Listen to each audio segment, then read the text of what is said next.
Assalamualaikum warahmatullahi wabarakatuh. Anak-anakku sekalian, pada video kali ini kita akan melanjutkan pembelajaran selanjutnya masih dalam bab sholat. Yang akan kita bahas pada video kali ini adalah hikmah-hikmah sholat dan gerakan-gerakan sholat. Namun sebelum itu, sebagaimana biasanya, sebelum kita melanjutkan video pembelajaran ini, mari kita berdoa terlebih dahulu, membaca surah Al-Fatihah, kemudian dilanjutkan dengan membaca surah An-Nas sampai dengan surah At-Takatsur. Setelah ini Bapak akan tayangkan video bacaan surah An-Nas sampai dengan surah At-Takatsur, bisa kalian ikuti dari rumah. Bismillahirrahmanirrahim. Qul a'udzu birabbin nas, malikin nas, ilahin nas, min syarril waswasil khannas, alladzi yuwaswisu fi sudurin nas, minal jinnati wan nas. Bismillahirrahmanirrahim. Qul a'udzu birabbil falaq, min syarri ma khalaq, wa min syarri ghasiqin idza waqab, wa min syarri naffatsati fil 'uqad, wa min syarri hasidin idza hasad. Bismillahirrahmanirrahim. Qul huwallahu ahad, Allahus samad, lam yalid wa lam yulad wa lam yakul lahu kufuwan ahad. Bismillahirrahmanirrahim.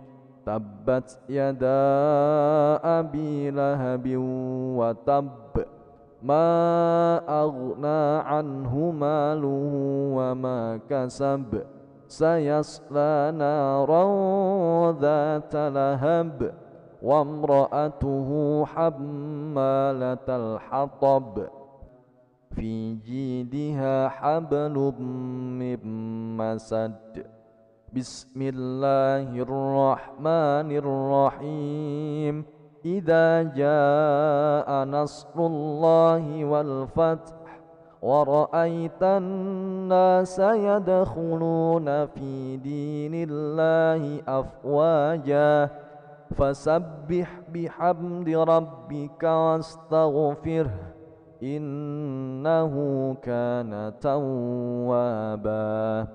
بسم الله الرحمن الرحيم. قل يا أيها الكافرون لا أعبد ما تعبدون ولا أنتم عابدون ما أعبد ولا أنا عابد ما عبدتم ولا أنتم عابدون ما أعبد lakum dinukum waliyadin. Bismillahirrahmanirrahim. Inna a'tainakal kautsar fasalli lirabbika wanhar, inna syani'aka huwal abtar. Bismillahirrahmanirrahim. أرأيت الذي يكذب بالدين فذلك الذي يدع اليتيم ولا يحض على طعام المسكين فويل للمصلين الذين هم عن صلاتهم ساهون الذين هم يراءون ويمنعون الماعون. بسم الله الرحمن الرحيم. لإيلاف قريش إيلافهم رحلة الشتاء والصيف فليعبدوا رب هذا البيت الذي أطعمهم من جوع وآمنهم من خوف.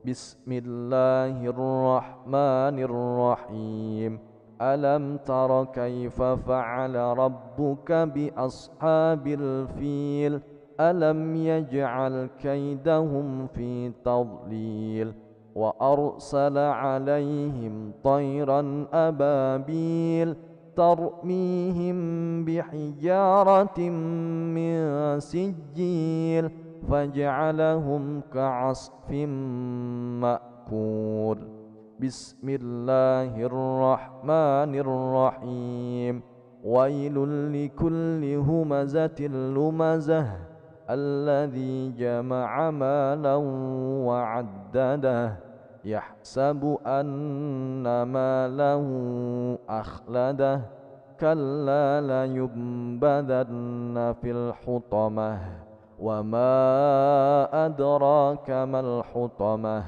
نار الله الموقدة التي تطلع على الأفئدة إنها عليهم مؤصدة في عمد ممددة بسم الله الرحمن الرحيم والعصر إن الإنسان لفي خسر إلا الذين آمنوا وعملوا الصالحات وتواصوا بالحق وتواصوا بالصبر بسم الله الرحمن الرحيم ألهاكم التكاثر حتى زرتم المقابر كلا سوف تعلمون ثم كلا سوف تعلمون كلا لو تعلمون علم اليقين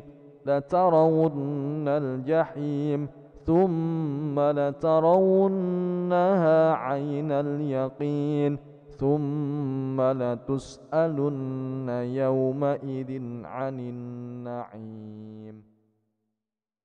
Baiklah anak-anakku sekalian, kita lanjutkan video pembelajarannya yaitu tentang hikmah sholat. Allah memerintahkan kita untuk melaksanakan sholat tentu tidak lepas dari hikmah-hikmah yang ada di dalam sholat itu sendiri. Di dalam buku yang kita pelajari ada 10 hikmah yang dapat kita ambil. Kita akan mendapatkan 10 hikmah tersebut ketika kita melaksanakan ibadah sholat. Yang pertama yaitu mengingat Allah Subhanahu wa Ta'ala. Di dalam sholat adalah waktu yang tepat bagaimana kita mengingat Allah Subhanahu wa Ta'ala. Karena dalam sehari penuh tentu tidak mungkin orang seperti kita itu mengingat Allah selalu. Oleh karena itu, di dalam sholat ini hendaknya kita manfaatkan untuk bisa semaksimal mungkin mengingat Allah Subhanahu wa Ta'ala. Dan yang kedua, hikmah yang kedua adalah mendekatkan diri kepada Allah. Sholat adalah media komunikasi kita kepada Allah Subhanahu wa Ta'ala. Di mana ketika kita sholat, tentu hati kita merasa lebih dekat kepada Allah Subhanahu wa Ta'ala.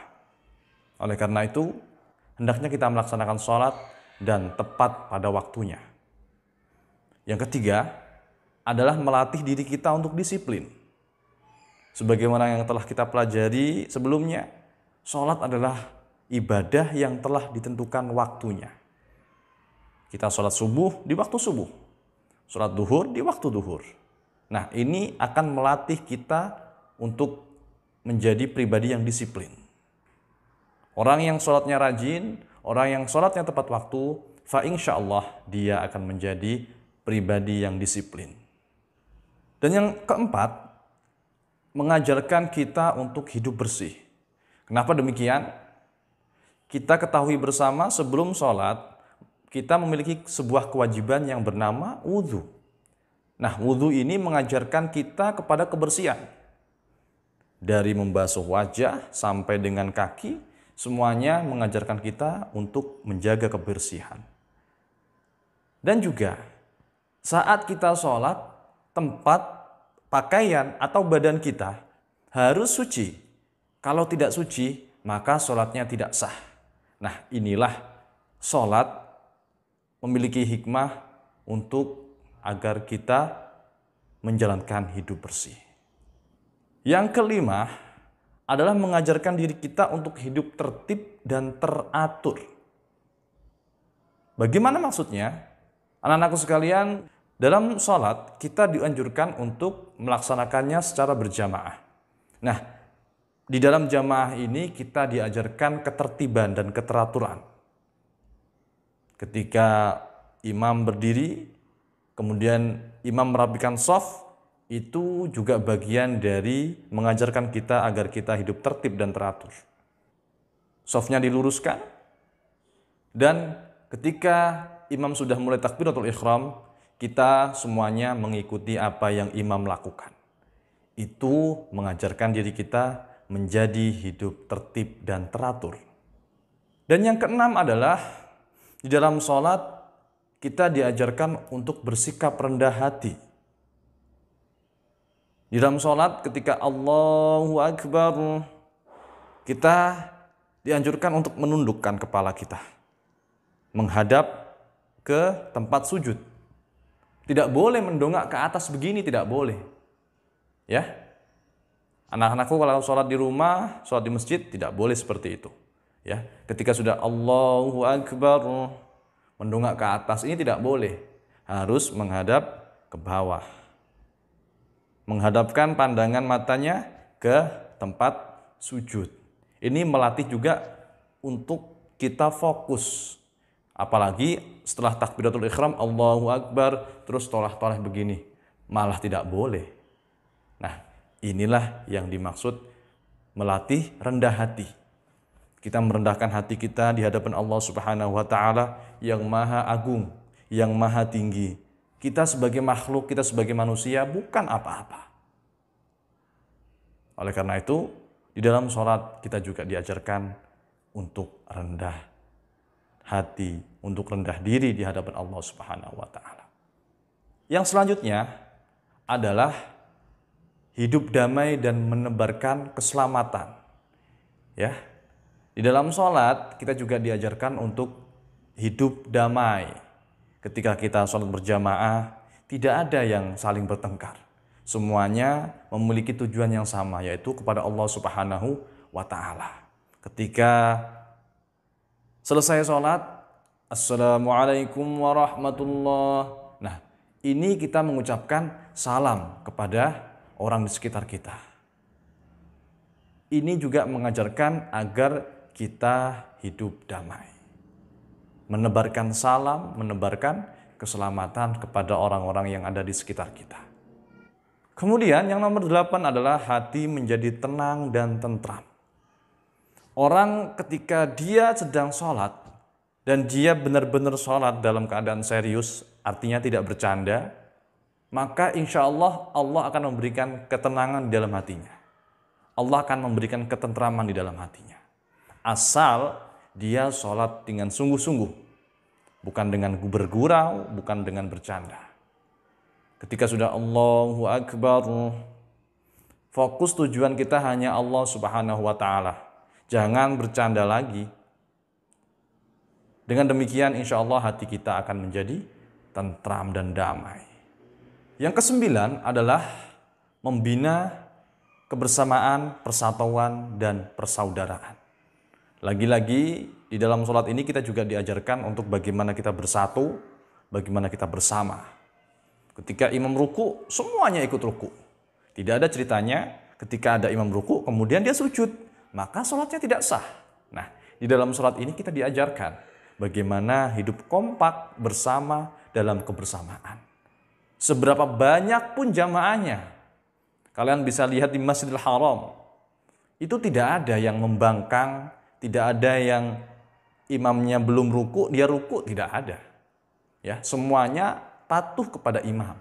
Nah, inilah yang dimaksud dengan kebersamaan. Gerakannya bersama-sama. Ketika semua takbir, semua takbir. Ketika semua ruku, semua ruku. Ketika sujud, semuanya sujud. Itulah arti dari kebersamaan yang diajarkan di dalam sholat. Dan yang ke-10, yang terakhir adalah memelihara diri dari perbuatan dosa. Nah, ketika kita sholat, banyak doa yang kita ucapkan agar kita terhindar dari dosa dan murkanya Allah Subhanahu wa Ta'ala. Nah, disinilah tentu kita berharap dengan sholat kita, mudah-mudahan sholat kita diterima dan menjadi sebab kita diampuni dosa kita oleh Allah Subhanahu wa Ta'ala. Jadi demikian anak-anakku, ada 10 hikmah sholat yang ada pada buku yang kita pelajari. Sebenarnya masih banyak sekali hikmah-hikmah sholat, tapi cukup kita membahas 10 hal ini dan semoga bisa dipahami dan kalian bisa menjalankan sholat dengan baik di rumahnya masing-masing atau di musola dan di masjidnya masing-masing. Ingat, kalau sudah sholat jangan bercanda, jangan bermain. Karena sholat adalah menghadap Allah Subhanahu wa Ta'ala. Ketika kalian bercanda di dalam sholat, sama saja kalian menyepelekan Allah Subhanahu wa Ta'ala. Bapak yakin anak-anak hebat tidak akan berbuat seperti itu. Ketika sudah masuk dalam sholat, semuanya tenang, tertib, dan rapi.